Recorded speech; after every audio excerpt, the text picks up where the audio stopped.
এক নজর যদি ভুল করে কোনো নারীর চেহারার দিকে তোমার পড়ে যায়, খবরদার দ্বিতীয় নজর দিও না। ফা ইন্না লাকাল উলা ওয়া লাইসাত লাকাল আখিরা। কারণ প্রথম নজর ভুল করে পড়ে গেলে ক্ষমা করবে কে? কিন্তু তার সৌন্দর্য উপভোগের জন্য বারবার তার দেহের দিকে তাকালে, বারবার তার চেহারার দিকে তাকালে আমলনামাটা গুনাহ দিয়ে ভর্তি করে দিবে কে? আল্লাহ চেক এন্ড ব্যালেন্স করেছেন। পুরুষদেরকেও বলেছে চোখ নামাও।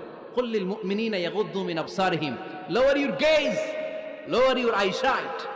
নারীকেও একই কথা বললেন, কুল্লিল মুমিনাতি ইয়াগুদ্দুনা মিন আবসারিহিন্না। ও নারীরা, তোমরাও চোখ নামাও, নজরকে ঠিক করো। এই বদনজর সব সর্বনাশের মূল। জোরে বলেন ঠিক কিনা? এখান থেকেই ধীরে ধীরে ধীরে ধীরে অবৈধ দৈহিক সম্পর্কের দিকে যায়। এজন্য এই বদনজরটারও হারাম ঘোষণা করেছে কে?